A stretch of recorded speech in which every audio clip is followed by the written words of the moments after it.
Bonjour tout le monde, j'espère que vous allez bien. Un petit tuto super rapide pour parler du syndrome du chien mignon. Alors c'est mon expression, sincèrement, je pense que ça n'a rien de professionnel là-dedans. Mais dans le syndrome du chien mignon, je viserais la petite Taine qui est là et la petite Chouquette qui est là. Le syndrome du chien mignon pour moi c'est quoi?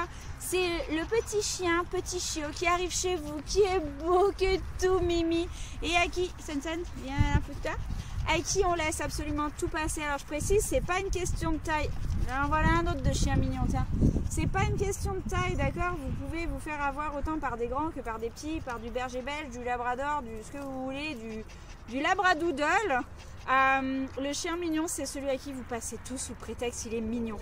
Attention, vous vous tirez une balle dans le pied pour l'avenir parce que oui, quand ils sont chiots, ils sont tout mignons, ils sont tout petits. Oh, il fait un pipi d'émotion, c'est pas grave. Tu veux bien la laisser tranquille, s'il te plaît? Merci. Mais après, quand ils ont 1 an, 2 ans, 3 ans, et que vous n'arrivez plus à gérer votre chien, ça devient un vrai problème. Parce que vous avez un chien soit qui est réactif, vous avez un chien qui vous fait la misère à la maison. Au final, on va vous dire « Ah, c'est parce qu'il est dominant ou elle est dominante », ce qui n'a absolument rien à voir avec la dominance.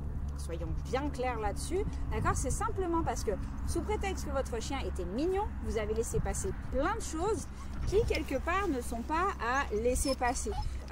C'est pas parce que vous avez décidé d'éduquer votre chien dans la bienveillance, en méthode positive, etc., que pour autant, on ne doit pas mettre des limites à ces petites bêtes. Oui, on doit leur mettre des limites, on doit mettre des cadres, d'accord? Et ça peut se faire dans la bienveillance. Expliquer à un individu, bah ça c'est autorisé et ça ne l'est pas parce que tu vis en société et que donc, vous voyez, ça par exemple, hé, dis donc, mademoiselle, ne se permet pas.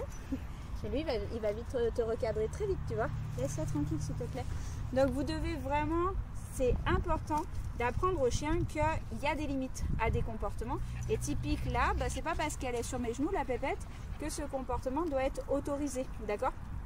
Et c'est pas parce qu'elle est petite, c'est pas parce qu'elle est mignonne.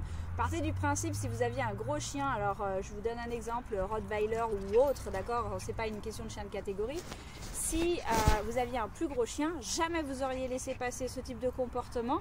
Là, on le laisse passer. Pourquoi? Parce qu'elle est petite et qu'elle nous fait rire. On retrouve beaucoup ça avec des pinchers, avec des chihuahuas, etc., etc. C'est pas parce que c'est petit que ça doit passer. Donc retenez bien, le syndrome du chien mignon, c'est celui qui est mignon et à qui vous laissez tout passer. À tout bientôt!